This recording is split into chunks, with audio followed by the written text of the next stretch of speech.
तुम जवानी में रंगीन हो गई हो का? जवानों के लिए मशीन हो गई हो। आई हो दादा परमाणु बम कहाँ प्यार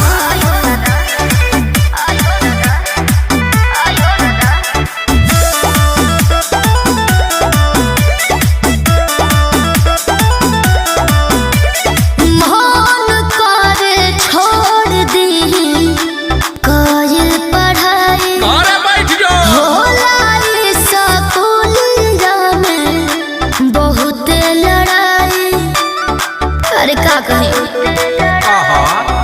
अरे मन करे छोड़ दी काजल पढ़ाई होला स्कूल में बहुत लड़ाई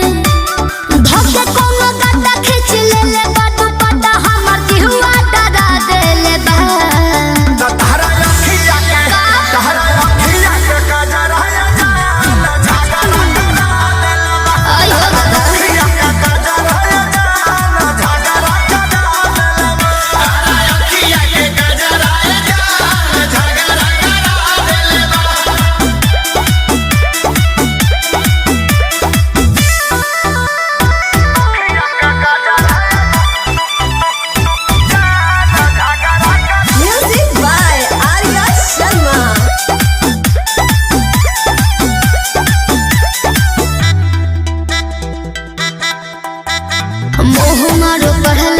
हमरा आगे बढ़ला के लागत बाबू बड़ी डहवा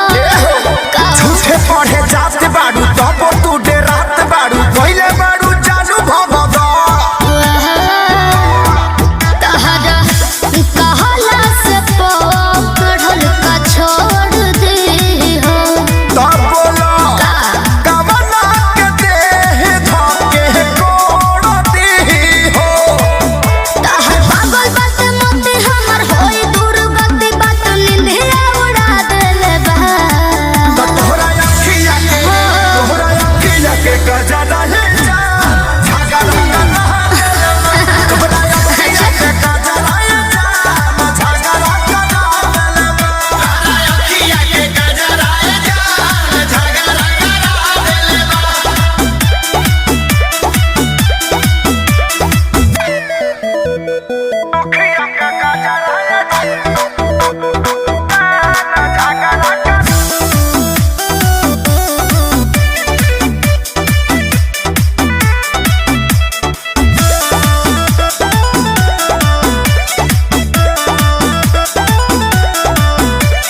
सपोर्ट खाती मारी हो ढलाली हल्ला करे कानमा के बहाली अरे हो बोला कहिया ले झगड़ा के टाली रहिया चलत में लागेलू अमर पाली कि हमारा होए सन देखावे के तो हुनर बाटे हो तो अखिलेश खेसरी से बढ़ के छू छू लड़ा बाटे हो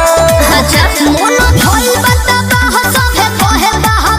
वैसन रास्ता धरा देले बा तोहरा अखिया के जियो ब्यास तोहरा अखिया के गजरा हो गए तो अखिया के गजरा झगड़ा करा संजय विवेक जिला झुराइल